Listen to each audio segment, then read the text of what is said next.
Returning to your native place after years of absence is always accompanied by a strange feeling. It's like trying to put on old clothes that seem to be yours, but don't fit as they used to. Royal Oak greeted me with the same ambivalent feeling, familiar and unrecognizable at the same time. I stopped the car in front of a modest two-story house on Maple Avenue, a house that had once belonged to Rowena and me, but was now the property of our son Ambrose. It's strange to realize you're returning as a guest to a place where you were once the owner. But isn't that how I've lived my whole life? An eternal guest, even in my own family. My hands, covered with age spots and scars from numerous expeditions, gripped the steering wheel tighter. 75 was a respectable age to start a new chapter of life. But I had no choice. After Rowena's death, it was as if the world had lost its color, and even my beloved geology couldn't bring back my former interest in life. Rowena passed away 2 months ago, a rare form of autoimmune disease, the doctor said. And I, Torrance Keibler, a man who had devoted his life to studying the Earth's oldest rocks, could not be near the woman who had tolerated my endless absences for 46 years of our marriage.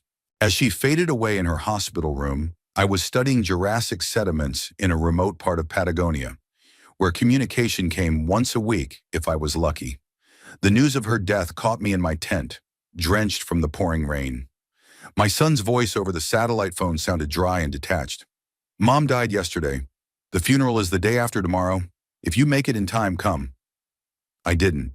A delayed flight, a canceled connecting flight, trivial obstacles that became insurmountable. When I finally reached Royal Oak, Rowena had already been laid to rest in the local cemetery for 2 days.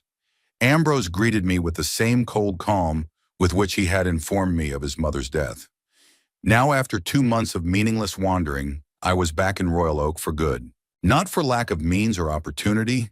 The pension of a geology professor and the royalties from my publications allowed me to live anywhere. No, I came for another reason, to get to know the man I had created, but never got to know, my son. I got out of the car, feeling my joints crunch after the long drive. The sky over Royal Oak was filled with gray clouds, the usual weather for late October. A gust of wind threw a handful of fallen leaves in my face. I pulled up the collar of my jacket and strode toward the house, dragging my suitcase behind me. The door opened before I could press the bell. Ambrose stood there, a lean man of 42, with shadows under his eyes and premature gray in his dark hair. My son, the man I came back for. "You're early," he said instead of greeting me. I expected you by evening." "The road was freer than I'd hoped," I replied, studying his face. Ambrose looked just as he had at his mother's funeral, tired and closed. Not a smile, not a glimmer of joy at seeing his father. Why should he be? I was a stranger who appeared in his life sporadically, bringing strange stones from faraway lands and telling stories of places where he would never be. "Come in," Ambrose stepped aside. "I've prepared a room for you upstairs. The former guest room." The guest room, of course. What else could I be in this house if not a guest? I stepped inside and the smells of the house, familiar yet foreign, enveloped me. The house had changed.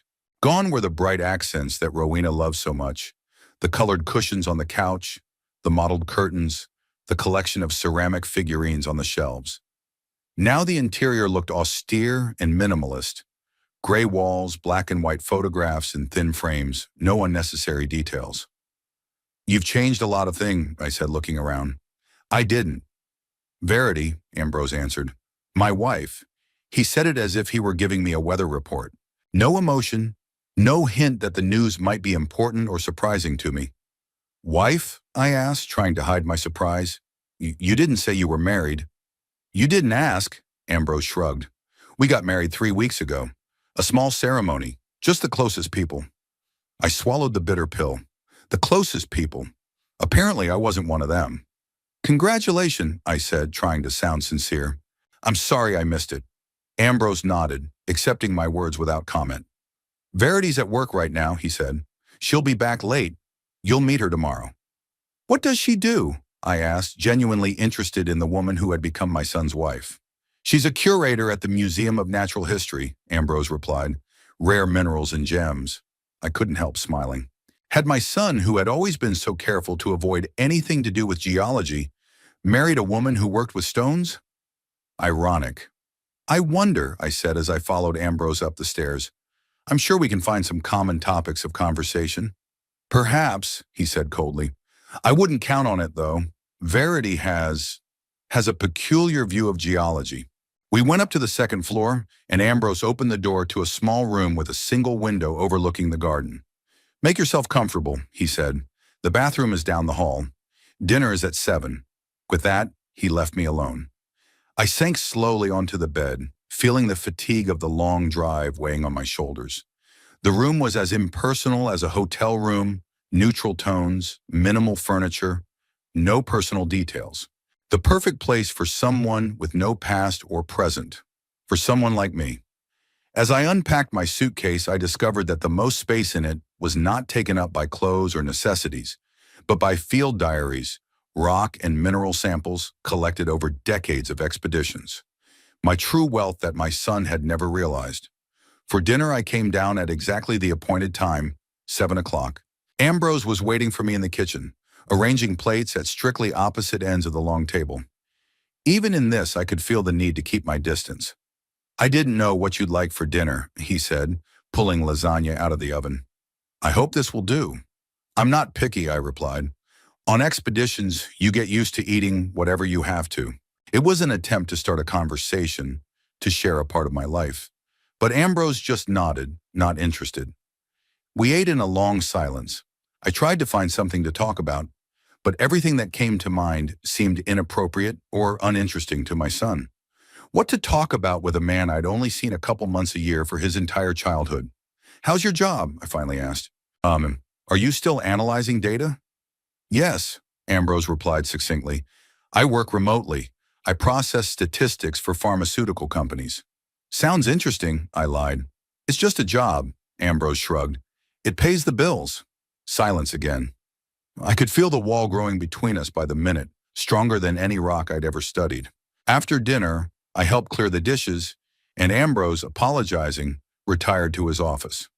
Got to finish the report, he said, leaving me alone with an empty house and the thought that perhaps this venture had been a mistake all along. I wasn't used to going to bed early. Years of working in the fields had formed the habit of staying up late, watching the stars or writing observations in a journal.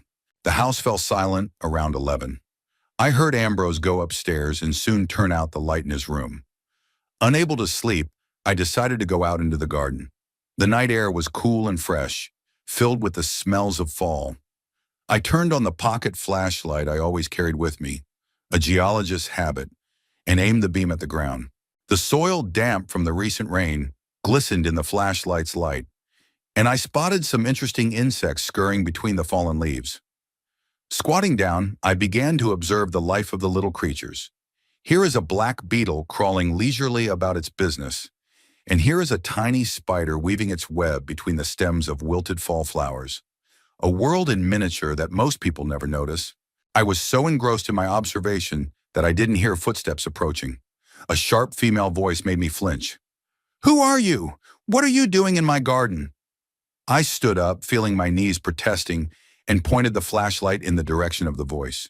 The beam of light revealed a tall woman with straight blonde hair pulled back into a tight knot at the nape of her neck. She squinted against the bright light, covering her eyes with her hand. "Excuse me," I said, lowering the flashlight. "I'm Torrance Keebler, Ambrose's father. And you must be Verity?" The woman looked at me with a scrutinizing gaze that had no shade of benevolence in it, only cold calculation.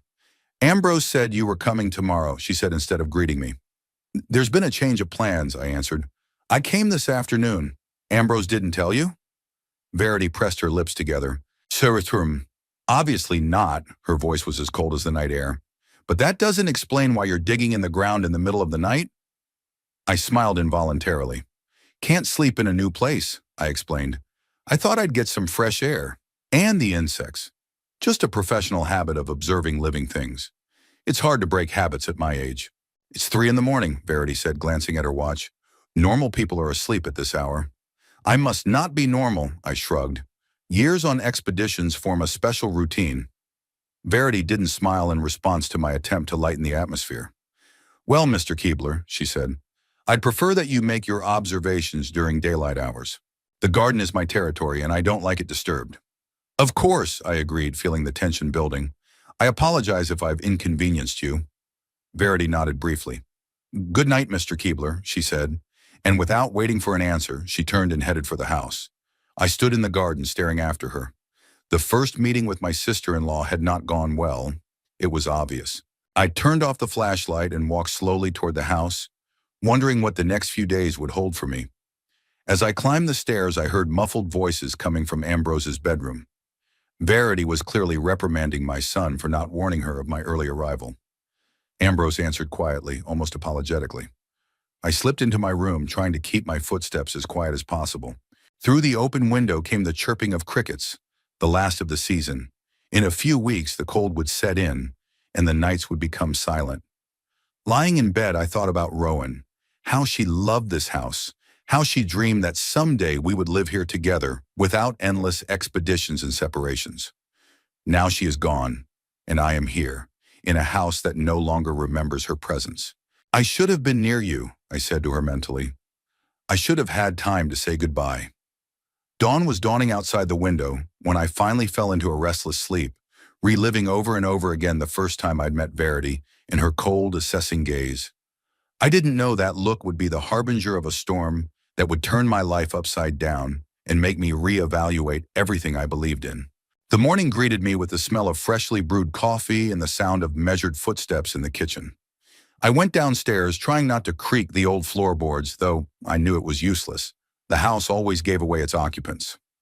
Ambrose was sitting at the kitchen table, staring at his laptop, a cup of coffee and untouched toast beside him. Shalom. Good morning, I said, trying to put on a cheerfulness that I didn't really feel after a sleepless night. My son looked up from the screen and nodded. Coffee in the coffee maker. The cups are in the cabinet on the right. I poured myself a cup of coffee and sat down across from Ambrose, who immediately went back to his work, as if my presence were just a passing distraction from something really important. What are you working on? I asked, taking a sip of the scalding hot drink. Analyzing clinical trial data, Ambrose answered, keeping his gaze on the screen. The deadline is noon today. Sounds serious. It's just work. The conversation faded before it could begin. I looked around the kitchen, trying to find a topic to continue the conversation. Ambrose's childhood drawings used to hang here. Naive pictures of dinosaurs and volcanoes drawn with colorful crayons. Now the walls were adorned with black and white frame photographs, abstract landscapes devoid of color and life. I met your wife yesterday, I said finally. Not a very good meeting, I must admit. Ambrose looked up from the screen and looked at me with slight concern. Yeah, Verity mentioned it. I'm sorry about that. She's very particular about her order. You know, you could have told me you were getting married. I could have sent a gift or... You're hard to find when you're on an expedition, Ambrose interrupted me. The wedding was spontaneous. We decided not to drag out the formalities. How did you two meet? For the first time that morning, a smile flickered across Ambrose's face. At a data analysis conference, Verity was representing the museum, looking for someone to organize the collection. We got to talking, and I offered to help. That's how it all started. How long were you two dating before you were married? Ambrose hesitated. 3 months. I know it seems rash, but when you meet someone who really understands you... At that moment, the front door opened and Verity entered the kitchen. Stern, trim, in an immaculate gray suit, her hair in a perfect bun. She looked like a woman who never lost control of herself or the situation. Good morning, she said dryly, heading for the coffee maker. I hope everyone slept well. Fine, I lied. I wanted to apologize for the misunderstanding last night. It's forgotten, Verity said, pouring coffee into a narrow china cup. Ambrose, did you finish your report? My son tensed. Almost. Just a couple more hours of work. Send it to me when you're done, she said in a tone that brooked no objection and turned to me. Mr. Keebler, since you've decided to stay with us, we should discuss house rules. Torrance, I corrected her. Torrance is fine, and I'm not going to stay. I came back to Royal Oak to be closer to my family. Of course, Verity nodded, not hiding her skepticism. All the more important that we understand each other. Ambrose and I value order and organization. I glanced at my son, who seemed to be huddled behind his laptop. The Ambrose I remembered was a creative, messy kid whose room always looked like a battlefield and whose school backpack was full of treasures, from strange rocks to small animal skeletons. "I'll try not to disturb your order," I said, feeling the tension rising. "Good," Verity took a sip of coffee. "I made a schedule for using the bathroom. In the morning from 6 to 7:30, it's occupied by me. From 7:30 to 8 by Ambrose. 9 to 10 in the evening is my time again. The rest is yours." "A schedule?" I couldn't hide my surprise. "For the bathroom?" "It avoids unnecessary conflicts," Verity explained. "Also, I would ask you to be quiet from 11 to 1 o'clock in the afternoon. That's my meditation and mental exercise time." I could barely keep from chuckling. I tiptoed. Verity didn't appreciate the sarcasm. "One more thing. I noticed that you brought with you a collection." "Rock and mineral samples," I nodded. "Part of my research." "I would prefer that they remain in your room," Verity said, "in sealed containers. They collect dust and ruin the aesthetics of the house." My collection, gathered over 50 years of expeditions, included unique specimens from 5 continents, each with a story, each with memories. To call them objects was tantamount to calling the Sistine Chapel a room of drawings. "Of course," I struggled to contain my irritation. "I understand your concern for aesthetics." Verity didn't seem to notice the irony. She finished her coffee and put the cup in the dishwasher with the precision of a surgeon. "I have to go to the museum. Don't forget to send the report, Ambrose." She touched her husband's shoulder, a gesture more like a check than an expression of affection, and left the kitchen. When the front door closed, I turned to my son. "Interesting woman, your spouse." Ambrose looked up from his laptop. "Verity is a very organized person. It helps her achieve her goals." "What are those goals, if it's no secret?" "She wants to become the director of the museum," Ambrose answered. "She has a plan for reorganization and modernization. Verity believes that the collections should not just be displayed, but used for research." "Sounds ambitious," I remarked. "And how do you fit into that plan?" Ambrose frowned slightly. "I help with data analysis, organizing the collections. It's important work. I studied my son's face, trying to see behind the mask of a business partner, the boy who had once written me enthusiastic letters about the fossils and meteorite fragments he'd found. But that boy seemed long gone. "Are you happy, Ambrose?" I asked bluntly. My son looked surprised. "Of course. I have a stable job, a successful wife, a house. What else do you need to be happy?" I could have named dozens of things: passion, freedom, the joy of discovery. But instead, I just nodded. "Good for you." The next few days established an awkward rhythm of coexistence. I tried to keep to Verity's schedule, though my body, accustomed to the free regime of expeditions, protested against the artificial restrictions. Ambrose spent most of his time in his office, working on cryptic reports, and Verity returned late from work, always with new instructions and rules. My attempts to bond with my son ran into a polite but impenetrable wall.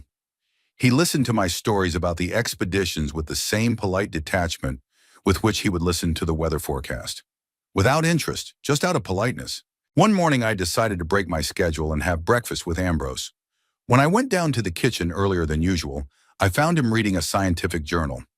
"Anything interesting?" I asked, turning on the coffee maker. Ambrose flinched, as if I had caught him doing something forbidden, and quickly closed the magazine. "Just an article on new methods of dating geologic samples." I couldn't hide my surprise. "Geologic? I thought you had long ago lost interest in the subject." My son was confused. "It's for Verity. She's gathering information for a new museum project." "I could help," I offered. "After all, 50 years in the field gives you some idea of the dating of rocks." "Verity prefers modern methods," Ambrose replied with a note of apology in his voice. "Computer modeling, spectral analysis. She thinks traditional methods are outdated." "Geology doesn't change as fast as computers," I said. "Rocks that have been formed over millions of years don't care much for our modern methods." Ambrose smiled weakly, the first real smile since I'd arrived. "You've always said that. Remember when you explained to me that the stones were books of time? And do you remember when you had a collection of unusual stones?" I picked up on that. "You had a whole drawer under your bed."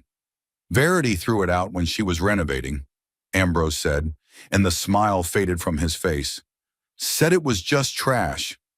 I felt a twinge of pain for my son. Too bad. There were some interesting specimens in there. Just rocks, Ambrose shrugged, but I could see the tremor in his voice. By the way, Verity wanted me to remind you not to go out into the garden during her meditation. The sound of footsteps on the gravel distracts her. Of course, I nodded. I don't want to disturb her concentration.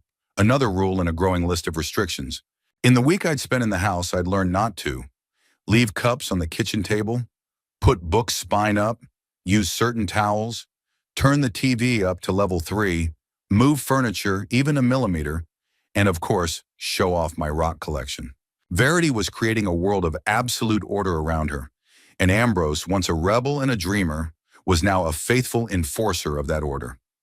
I watched my son pedantically fold newspapers at exactly the right angle, align his shoes in the hallway along an invisible line, double-check that the faucet was closed. One evening I couldn't bear to ask him bluntly, "Ambrose, when did you become so orderly? I remember you very differently." My son shrugged. "People change. Order helps me focus. Verity showed me how much more efficient life is when things are organized." "What about spontaneity, creativity, discovery?" "That's your world, Father," Ambrose answered. "I've never been an explorer like you. I'm an analyst. I need systems and structures." I wanted to object, to remind him of the boy who collected insects and drew maps of imaginary worlds, but I kept silent. Everyone has the right to choose his own path, even if that path leads to a sterile, joyless life. 10 days after I arrived, Verity announced that she was hosting a dinner for colleagues from the museum. "I'd like you to attend, Torrance," she said in a tone that made it obvious it was not an invitation, but a directive. "My colleagues will be intrigued by the opportunity to interact with a geologist of your experience." "I'd be happy to meet your colleagues," I replied, noting the hidden disdain in her words. "Just please don't go into the details of your expeditions," Verity added. "Some of the stories might seem inappropriate at dinner. I'll try not to shock your guests with tales of the old man's wild adventures," I said with a note of sarcasm that Verity, as usual, ignored. The evening before dinner, I watched her transform the house. The dining table was set with fine dishes I'd never seen before. Fresh flowers stood in vases matched to the napkins, and the walls were covered with new photographs, black and white shots of minerals taken with artistic pretension. Ambrose followed his wife, following her instructions with the precision of a surgical instrument, moving chairs by millimeters, checking the perfect symmetry of cutlery, wiping invisible stains on immaculately clean glasses. "Do you need help?" I asked, watching this choreography of perfection. "No, thank you," Verity replied. "Better get yourself ready for tonight. Important people are coming. The director of the museum, the curator of the international department." I felt a prick of irritation. Verity spoke to me as if I were a high school student before my first job interview, not a world-renowned professor. "I'll try not to embarrass you in front of important people," I said, not hiding the irony. Verity looked at me with slight irritation. "I just want everything to go smoothly. This is an important opportunity for the museum to get new funding. And for you, a new position," I asked bluntly. Verity froze for a moment, then smiled slightly. "Career advancement is a natural inclination for a professional. You certainly realize that, given your accomplishments." There was that tone again, polite, but with a subtle tinge of condescension. I decided to leave the last word to her and left to get ready for the evening. The dinner was exactly as I'd expected, rank, tense, and utterly pointless. The guests, 3 men and 2 women, all in strict suits and with measured smiles, were engaged in conversation, carefully avoiding any topics that might provoke real emotion or disagreement. I answered questions about geology briefly, feeling Verity tense up every time I started to speak. Her glance directed at me was a warning not to step out of line, not to ruin the atmosphere she had created. After dinner, when the guests moved to the living room for coffee, I went out into the garden for a short while to get some fresh air. When I returned, I heard Verity's voice coming from Ambrose's study. She was on the phone, and there was an irritation in her voice that she never allowed herself to show in public. "No, I'm sure he doesn't know anything," Verity said. "The old fool can only tell stories about his stones. But I need to move faster. These diaries may contain valuable information." A pause. I froze at the door, hesitant to move so as not to reveal my presence. Of course I'll check, Verity continued. But we have to be careful. The old man's going to be a problem soon. He notices too much. Yes, I know. Don't worry, I've got it under control. I carefully backed away from the door, trying not to make any noise. My heart was beating faster than usual, and her words were running through my mind. The old man is going to be a problem soon. What did that mean? And what journals was she looking for?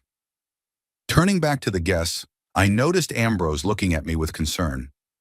Perhaps he had noticed that I had been gone longer than I should have. I smiled at him, trying to look casual, but I was growing uneasy inside. Something was going on in this house, something more than just a conflict of personalities or lifestyles, and I was certain that my field diaries had somehow found themselves at the center of this maelstrom. After overhearing Verity's phone conversation, I became more attentive to what was going on in the house. Several times I noticed her slipping into my room when she thought I wasn't home. Twice I caught her going through my things, to which she responded with a memorized phrase about getting things in order, a favorite excuse for invading someone else's space. I started locking the door and carrying the key with me, much to her ill-concealed annoyance. Ambrose, caught between two fires, tried to remain neutral, but I could see he was uncomfortable with the situation. My son had always avoided conflict, preferring to give in to restore peace. This trait may have led him to marry a woman who lives by imposing her will. One morning over breakfast, I mentioned that I was going to a meeting at the local Royal Oak Geological Society. I didn't know you had professional connections in our town, said Ambrose, showing a rare interest in my affairs. I've been a member for 40 years, I replied. I've paid my dues even from Patagonia. Today we're discussing the new finds in the Ridgewood Quarry. Verity, who had been silent until then, suddenly perked up. Ridgewood? Is that abandoned quarry north of the city? Yes, it has some of the most interesting Devonian deposits in the area. I couldn't hide my surprise at her sudden interest. Recently, they found some fossil specimens that may change our understanding of the development of marine fauna in this region. How fascinating, Verity said in a tone that contradicted her words. And what? There are many valuable specimens? For science, certainly, I answered, watching her carefully. For commercial use, hardly, if that's what you mean. Verity tightened her lips slightly. Just taking a professional interest. The museum is always looking for new exhibits. Of course, I nodded. If you want, I can organize a tour for the museum staff. Show the most interesting geological formations. Maybe, Verity replied evasively, getting up from the table. I have to go. Important meeting with the board of directors. She gave Ambrose a quick kiss on the cheek and left the kitchen with a nod. I noticed her shoulders tense at my suggestion, a clear sign that something was wrong. Your wife hasn't shown any interest in geology, I remarked when Ambrose and I were alone. Shema, Verity has many interests, he said, putting the dishes away. She's very versatile, but mostly she's interested in valuable specimens, I said sarcastically. Ambrose frowned. What do you mean? Nothing, I sighed. Just an observation. I didn't want to involve my son in my suspicions, at least not until I was sure exactly what was going on. The Royal Oak Geological Society was meeting in the old library building, a classic Victorian mansion converted to serve the needs of various city clubs and organizations. I arrived early, hoping to socialize with longtime acquaintances. The society had certainly changed in 30 years, but a few people still remembered the young enthusiast, Torrance Keebler. Torrance, damn it! Ah, Shiwarni, exclaimed Jerome Pratt, a gray-haired man with a weathered face and lively eyes. I don't believe my eyes. Didn't you disappear somewhere in South America? Back to civilization, I smiled, shaking his strong hand. I decided it was time to settle down. You? Settle down? Jerome laughed. I don't believe it. Something made you come back, and I doubt it was the urge to sit in the rocking chair. Jerome has always been perceptive. As young men, we'd been on several expeditions together before life took us down different roads. His into teaching, me into field research. Rowena's dead, I said simply. The smile disappeared from Jerome's face. I'm sorry, friend. I didn't know. Not many people knew. She left 2 months ago. And you went back to your son, Jerome nodded. It was the right thing to do. Family is what's left when everything else is gone. If only he'd known how illusory that family was. The meeting was fascinating. We discussed new finds, argued about dating methods, shared memories. I felt myself coming alive in this atmosphere of scientific enthusiasm, so different from the sterile environment of Ambrose and Verity's home. After the formal part, Jerome and I and a couple of other colleagues went to the nearest pub, an old tradition I remembered from my youth. "So what really brought you back to Royal Oak?" Jerome asked as we settled at a table in the corner. "I told you, Rowena's death." "That's the reason you left Patagonia," Jerome interrupted me. "Not the reason you came back here. You have contacts all over the world, Torrance. You could be anywhere." I sighed. "I wanted to bond with my son, but I guess I'm 20 years too late." "It's never too late," Jerome countered. "It just takes time." "Time and no toxic daughter-in-law," I muttered. Jerome raised an eyebrow. "Really? Problems with your son's wife?" I spoke briefly about the situation in the house, Verity's strange behavior, and her sudden interest in my diaries and career findings. "Sounds suspicious," Jerome agreed, "especially her interest in the commercial value of the samples." "What is there in your journals that would interest a museum curator?" I wondered. "Besides scientific data? Perhaps a record of the location of rare minerals. In some expeditions, I came across deposits that could have commercial value. And this information is in the diaries kept in your son's house?" "Some," I nodded, "especially the ones concerning local explorations. Many of the sites I described 30 or 40 years ago were just farmland or abandoned lots. Now they can be worth a fortune." Jerome shook his head. "Be careful, Torrance.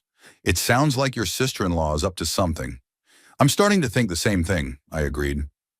I got home late, feeling pleasantly tired from the intellectual discussions and a few beers. The house was quiet and dark, with only the dim light of a nightlight illuminating the hallway.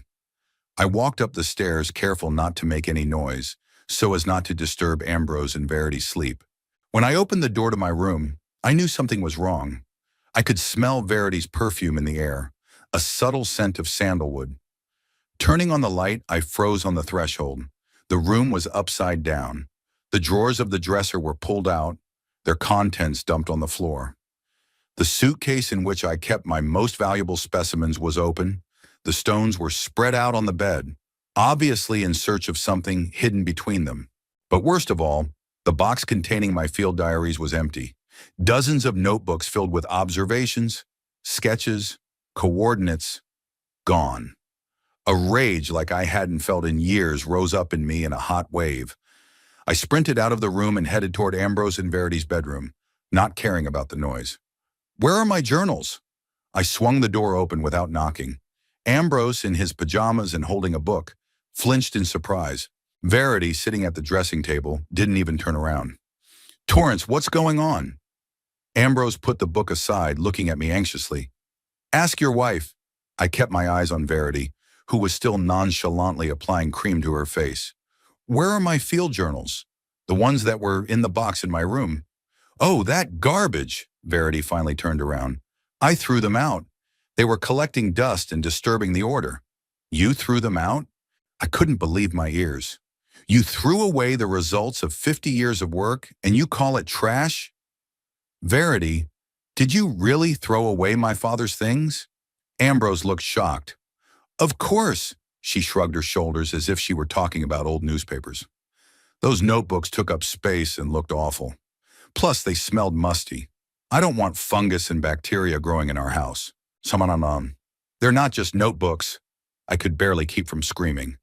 "This is scientific data, unique records, coordinates of places no one else had ever explored." "And who needs them?" Verity snorted.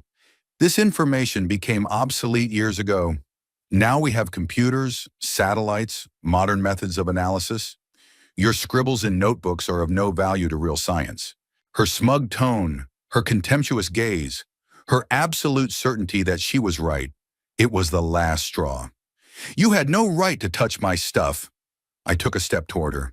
"Where are my journals? Where did you put them?" "I told you, I threw them away." Verity stood up, looking at me defiantly. "In the dumpster. The one they took to the dump yesterday. So you don't have to worry. Your precious trash is already buried under tons of other waste. I didn't believe a word she said.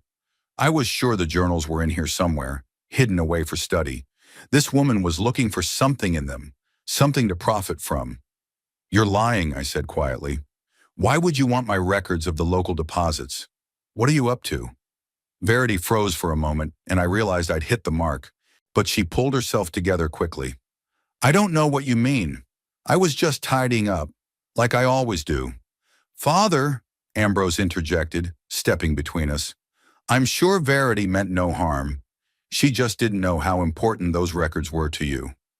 She knew perfectly well, I countered. That's why she took them. Don't you see what's happening? She's manipulating you, Ambrose. She's turned you into a puppet that does her bidding. Don't you talk to my husband like that. Verity suddenly raised her voice. You barge into our home, make your own rules, criticize our way of life. Who gave you that right? This house was mine long before you came here, I retorted. And my son was a free man, not a Willis shadow. Enough! Ambrose raised his hands. Stop it, both of you. But Verity wasn't listening. Her face contorted with rage. You were never a father to Ambrose. Where were you when he was sick? When he was getting his degrees? When he was building his career? You were busy with your rocks, your expeditions, your great science. And now you show up here and think you can tell us how to live our lives?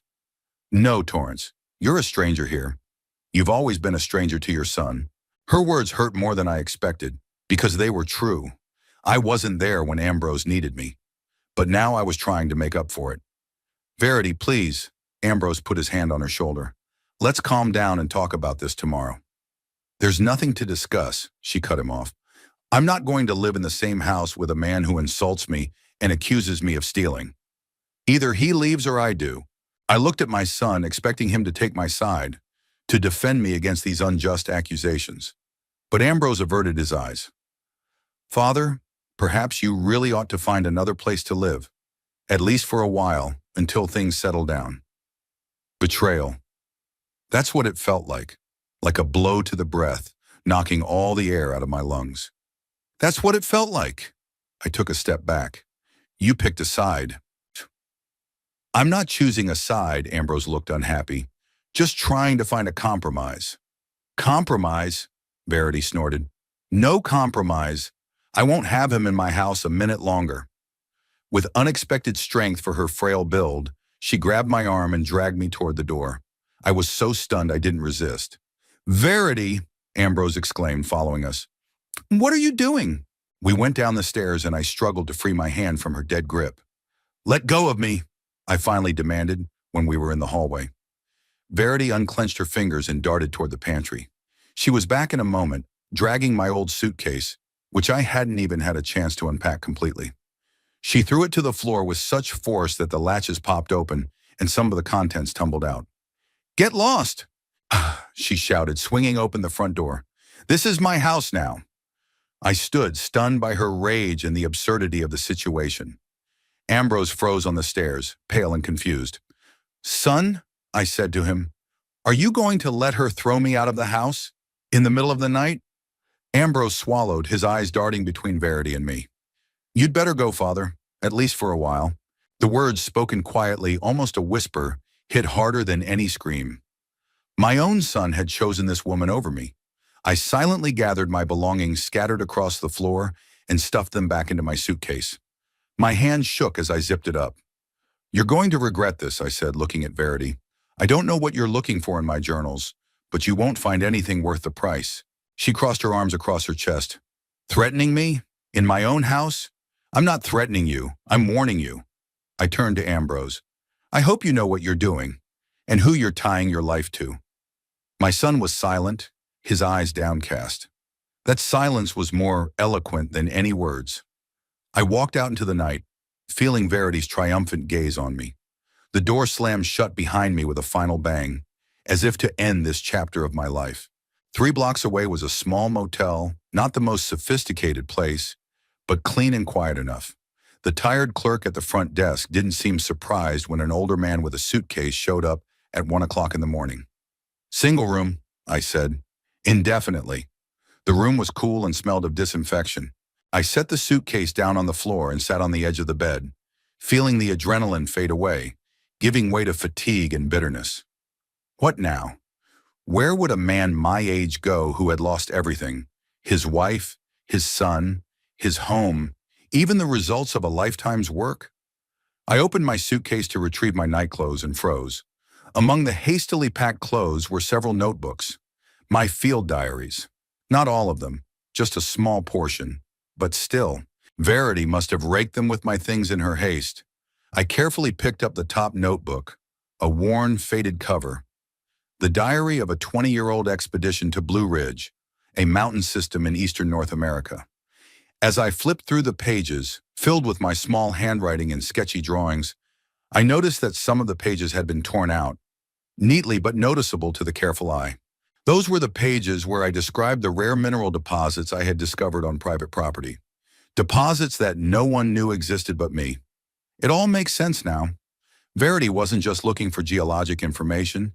She was after data that could bring real financial gain. Information about deposits of precious or semi-precious stones on private property was worth a lot, especially if the owners were unaware of the hidden riches of their land. I leaned back on my pillow, pondering what to do with this knowledge, how to protect the information Verity had already gotten, and most importantly, how do I convince Ambrose that his wife wasn't who she said she was? I couldn't sleep. I lay staring at the ceiling, going over my options in my mind. One thing was clear: I couldn't just give up. It is not my character to retreat in the face of difficulties, whether it is an impregnable mountain peak or a treacherous daughter-in-law. The morning brought clarity of thought and a plan of action. I knew what to do next, and that knowledge gave me strength. Verity had seriously underestimated the old geologist if she thought she could get rid of me so easily.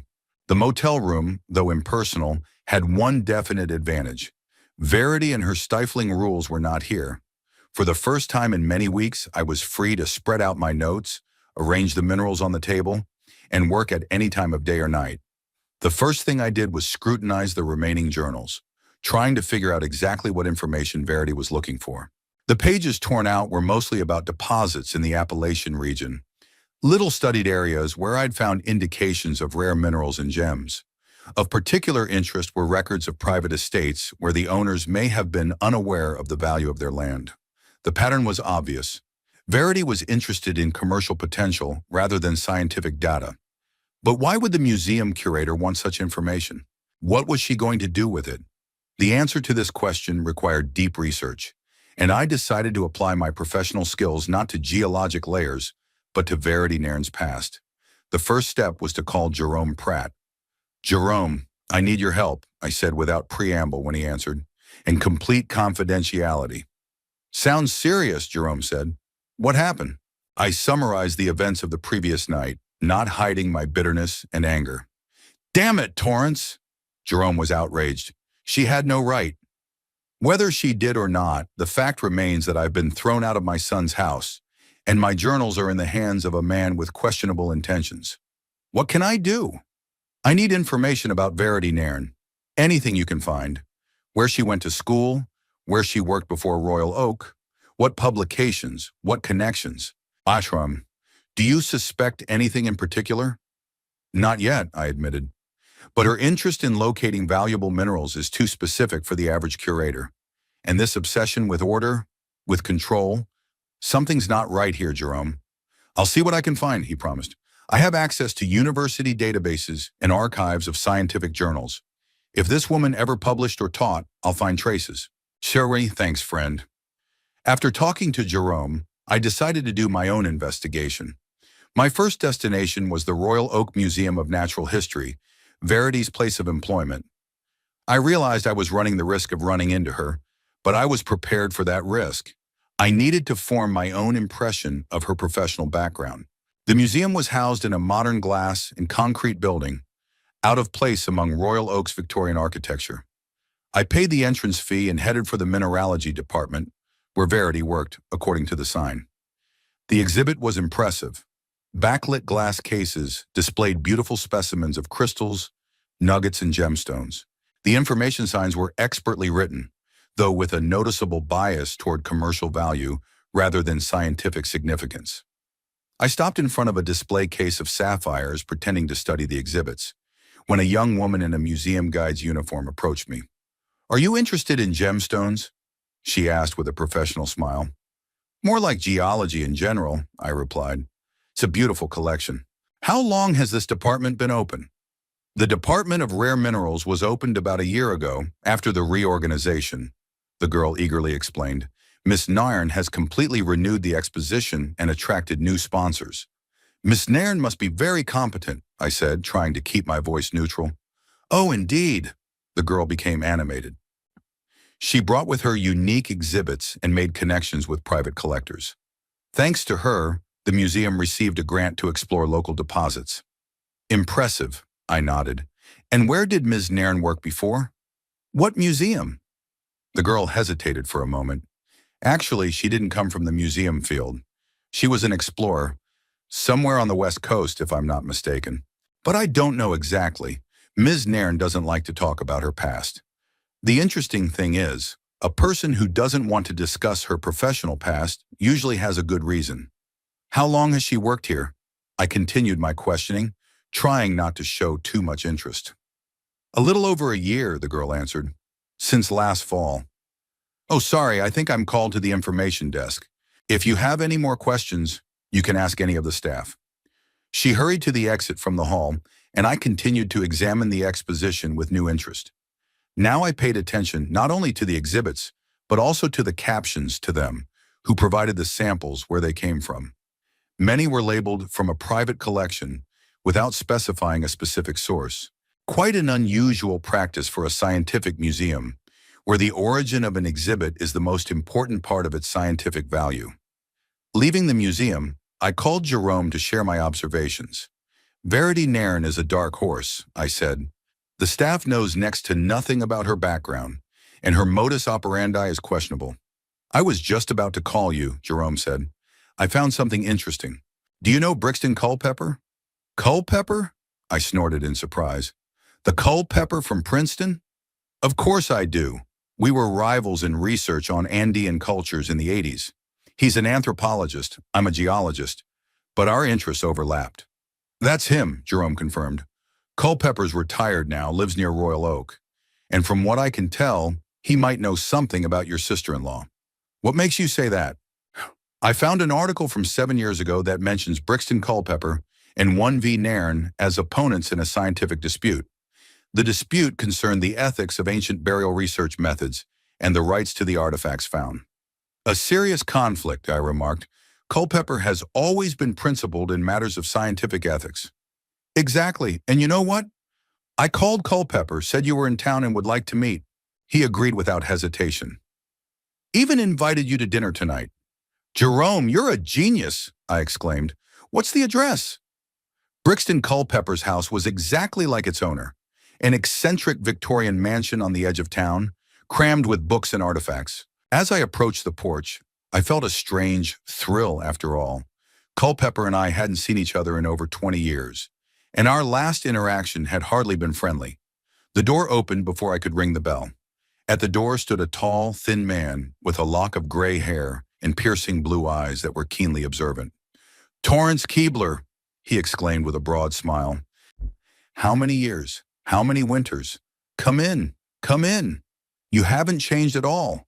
You're still the same shabby old fielder. And you're still as diplomatic as ever, Brix." I grinned, shaking his dry, strong hand. "I'm glad to see you in good health." "At my age, my very existence is an achievement." Culpepper laughed as he let me into the house. "Come into the living room. I opened a bottle of good whiskey.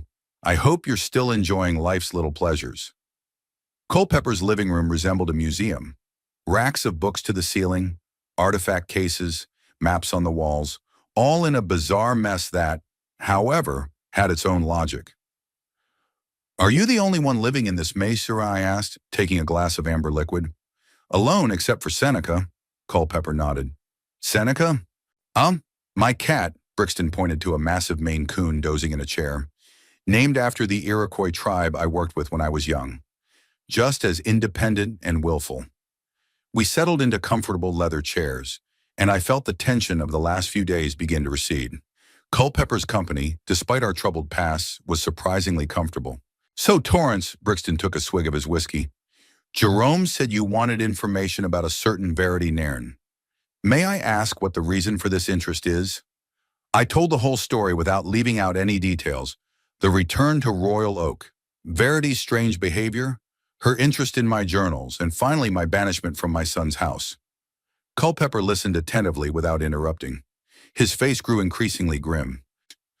I'm sorry your son is in that woman's claws, he said when I had finished. Verity Nairn is not who she says she is. Do you know her? Culpepper nodded. Unfortunately, a few years ago, I was part of a commission investigating a series of scientific misconduct at the Pacific Institute of Archaeology and Anthropology. Verity Nairn was a promising young researcher specializing in ancient cultures and their relationship to natural resources. He stood up and walked over to one of the cabinets, where he pulled out a thick folder of documents. I've saved all this, Brixton said, returning to his chair. It was so egregious that I use it as an example in my lectures on scientific ethics. He opened the folder, and I saw the photograph, a younger version of Verity, with dark hair instead of blonde, but the same cold, calculating stare. It started out promising, Culpepper continued. She published a series of articles on the connection between mineral resources and the development of ancient civilizations. Innovative approach, in-depth analysis. Colleagues were delighted. He turned the page showing me copies of scientific publications. The problem is that the data on which her conclusions were based turned out to be falsified. She wasn't just misrepresenting the facts, she was completely fabricating the results of field studies. How did this come to light? One of her students discovered inconsistencies in the field notes. When they looked into it, they discovered that Nairn had never been to half the places she claimed to have researched. What's more, she was misappropriating the work of other scientists, changing details to cover up the plagiarism. And what were the consequences? Culpepper grinned bitterly. What are they usually like? Public trial, withdrawal of publications, expulsion from the scientific community. She lost her position, her reputation, her prospects in academia. But now she's working as a curator at a museum, I remarked. How did she do it? Changed her image, maybe even her credentials. Brixton shrugged. Moved to a small town where no one knows her past. The Royal Oak Museum isn't too demanding on resumes if the candidate has connections and promises to attract funding. He set the folder aside and looked at me carefully. But the interesting thing isn't her academic transgressions, Torrance. After the scandal, Nairn disappeared from view for several years. And then reports started coming in from colleagues on the West Coast about strange land deals where valuable archaeological finds or mineral resources were suddenly discovered. She was using the stolen data to enrich herself, I guessed. Exactly, Culpepper nodded. The scheme is simple. Find a plot of land that the owner doesn't realize is valuable, convince him to sell it for nothing, and then resell it to interested companies or collectors at its true value. And you think she's after information from my diaries now? I'm sure she is, Brixton said firmly. Your notes on local deposits are a goldmine for someone like Verity Nairn, especially information about rare minerals on private lands where the owners may not know of hidden riches. I remembered the torn pages from my diaries, the very ones that describe potentially valuable finds on private lands. We need to warn the owners, I said. If it's not too late, said Culpepper. Nairn doesn't waste any time. As soon as he gets information, he acts on it. He got up and walked over to a computer that stood on an antique secretary, a funny contrast between high-tech and antiques. Let's take a look at the latest real estate transactions in the neighborhood, Brixton suggested, typing something quickly on the keyboard. All transactions are recorded in a public database. I walked over to him, watching as lists of recent land sales appeared on the screen. Here, look. Culpepper pointed to one of the entries. Greenfield Farm sold a month ago to a company called North Star Investments for well below market value. I leaned closer, staring at the screen. That's the area in the foothills where I found evidence of a sapphire deposit. Described it in one of my diaries, which Verity definitely had. Bingo! Brixton clicked his mouse, opening the information about the buying company. North Star Investments Incorporated 6 months ago, owned by an anonymous trust. But I'm willing to bet my collection of ancient texts that your sister-in-law is behind that trust. Or whoever she's working with, I added, remembering an overheard phone conversation. Anyway, now we have proof, Culpepper said. We can trace the chain. Your diaries, information about the deposit, suspiciously fast and cheap purchase of land. But will that be enough to convince Ambrose? I asked doubtfully. He's completely under her influence. Brixton shook his head thoughtfully. It's hard to say. People often refuse to see the truth, especially when it shatters their view of a loved one. But we have other trump cards. He went back to the file folder and pulled out some photographs. These are the official documents of the investigation against Nairn. Her real name here is Vanity Norden. Only a couple of letters have been changed, but the essence is the same: vanity and greed. I scrutinized the documents. Indeed, the resemblance was obvious. The same woman, just with a different hairstyle and hair color. Thank you, Brix, I said with sincere gratitude. You have no idea how important this is to me. That's what old rivals are for, Culpepper grinned. To help each other when worse enemies appear. We went back to our chairs and whiskey. Now that the initial shock of discovery had passed, we needed to devise a plan of action. What are you going to do with this information? Brixton asked. First, we need to warn the other plot owners mentioned in my diaries, I said.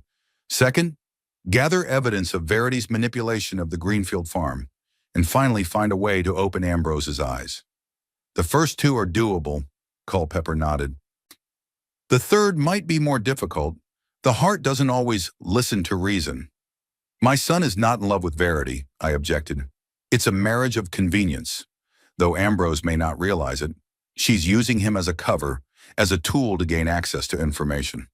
Nevertheless, it is painful for any man to recognize himself as used, said Brixton.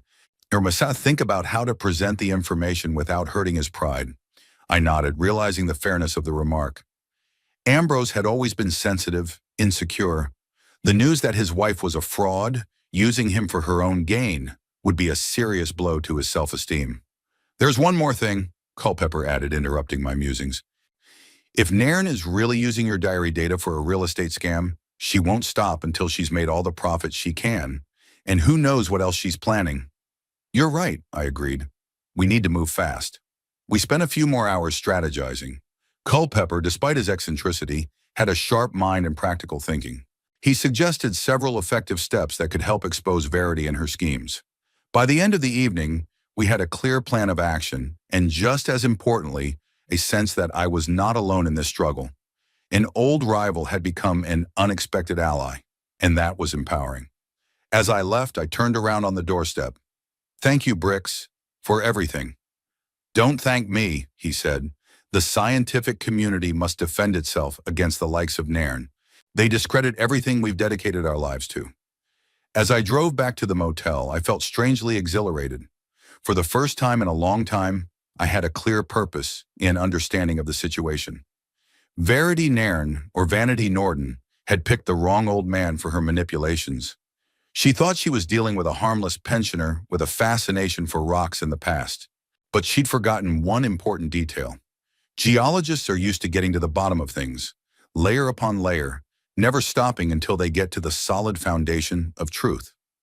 In the motel room, I carefully laid out the evidence I'd collected, copies of the investigation documents Culper had provided, printouts of real estate transactions, photographs of the real Vanity Norden.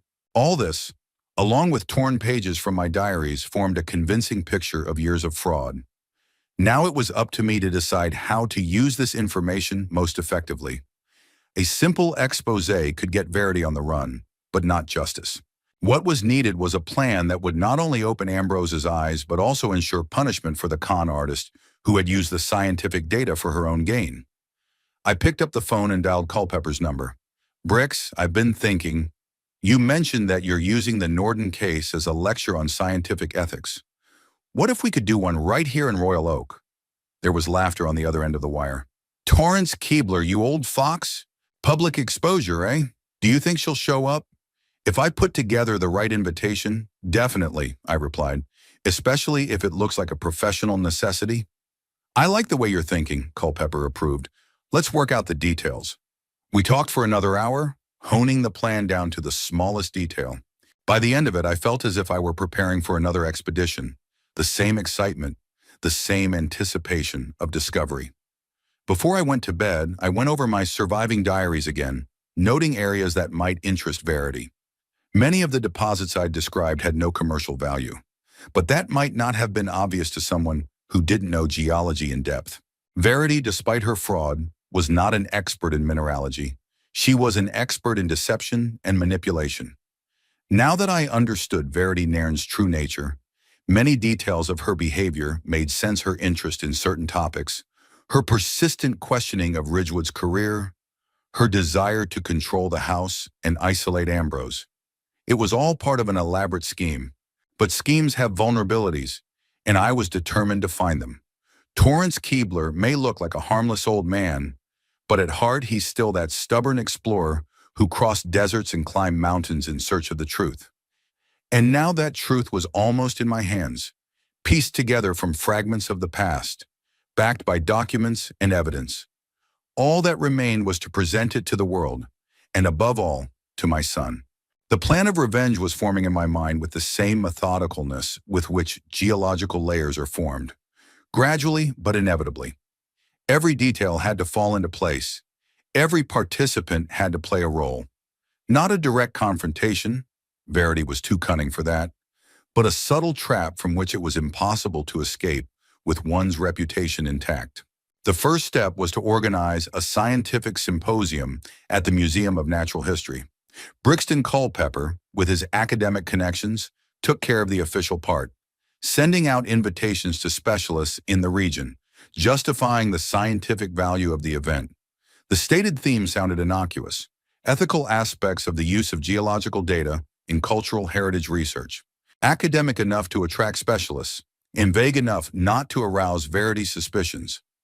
Jerome Pratt was in charge of the technical side: projector, sound, recording, and I prepared the main thing, the evidence against Vanity Norden, now known as Verity Nairn. The symposium was scheduled for Saturday, the day when the museum usually had the largest attendance. I wanted the exposé to have enough witnesses so Verity couldn't cover up the scandal. I greeted the morning of that day with unexpected calm. No nervousness, just the focus familiar from the days before important expeditions. I put on my best suit and pinned my American Geological Society badge to my lapel, a small symbol of the scientific fraternity that Vanity Norden had betrayed. I arrived at the museum 2 hours before the start. Jerome was already there, setting up the projector and microphones. Culpepper was supervising the arrangement of chairs and the distribution of informational materials. The auditorium was gradually filling up.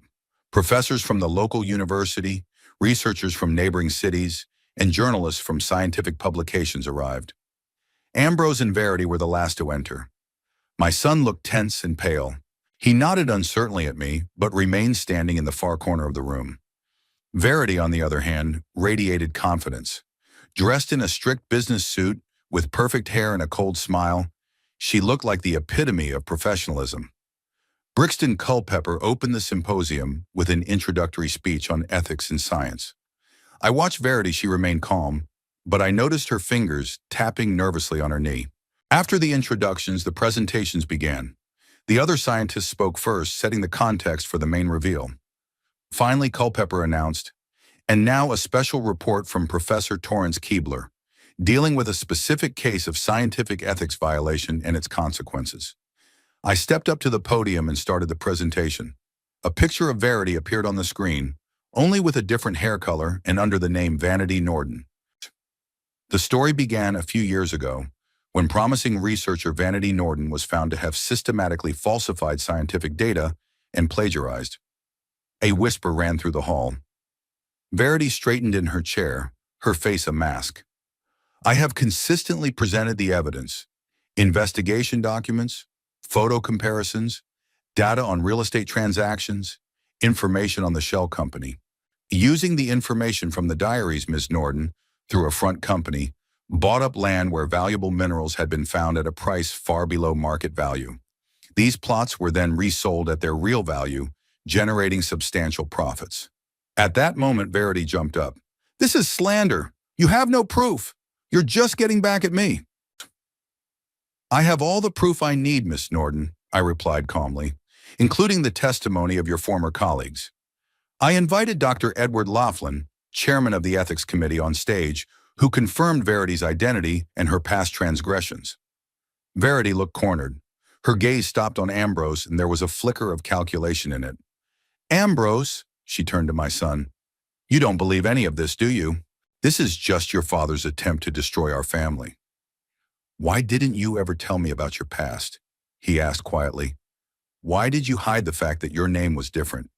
It didn't matter. I wanted to start a new life. And my father's journals? Did you really steal them? I didn't steal them. I was just, studying. As curator of the museum, I have a right to be interested in geological research. I intervened. What about the Greenfield farm? You were researching that too? Accidentally buying it through a shell company right after you read my notes on the sapphire deposit? Verity threw a searing glare at me. You can't prove anything. The evidence has already been turned over to the police, I said calmly. They're investigating possible fraud in real estate transactions. Verity, seeing the hopelessness of the situation, made one last attempt at manipulation. Ambrose, you know me. Don't listen to them. Ambrose shook his head slowly. I thought I knew you, but I guess I only knew the version you showed me. You're just like your father. Verity exploded, her mask falling apart. A weakling who can't see the possibilities. We could have had everything. This data is worth millions.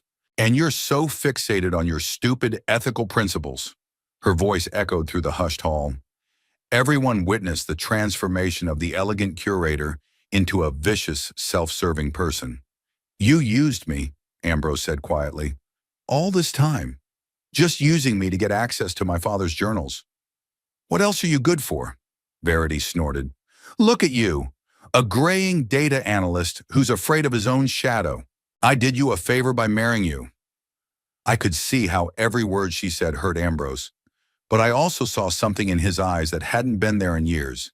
Determination. Our marriage is over, he said firmly. Leave my house. Today.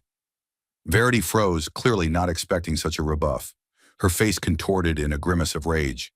You'll both regret this, she shouted and headed for the exit. The law enforcement officials who had been invited to observe the symposium were waiting for her at the door. Ms. Norton, we need to ask you some questions about real estate transactions. Verity slumped, realizing her escape had failed. She was led away to testify, and the room erupted in discussion of the scandal. Ambrose stood motionless. I went to him. Son, I'm very sorry for what happened. He turned to me, pain and confusion in his eyes. You knew? All this time you knew who she was? No, I shook my head. I suspected something was wrong, but I only found out the truth after she kicked me out of the house. Ambrose nodded. I was such an idiot. It's not your fault. She's a professional manipulator. Been fooling people for years. We stood in the middle of the noisy hall, as if in a cocoon of silence, just father and son, seeing each other for the first time in years. Let's go home, Ambrose said at last. We have a lot to talk about. Home, I repeated, and the word took on a new meaning. Yes, let's go home. Revenge had come, but not in the way I had originally envisioned. I hadn't just punished the woman who tried to destroy my work. I had done justice in a broader sense. I had protected the scientific community from a fraudulent woman, prevented further fraud, and, most importantly, begun to reconnect with my son. The name Verity Nairn, or more correctly, Vanity Norton, did not leave the pages of the local newspapers for a full week after the symposium. Scientific fraud at Royal Oak Museum. Museum curator accused of real estate fraud. The headlines screamed of a sensation our little town hadn't experienced in years. The director of the museum issued an official statement, dissociating himself from his former employee. No one believed he didn't know about her past, but everyone pretended to accept his excuses. A small town lives by its own laws. Verity disappeared from Royal Oak the day after the exposé. According to Ambrose, she showed up at the house early in the morning, packed her things, and disappeared without leaving a note.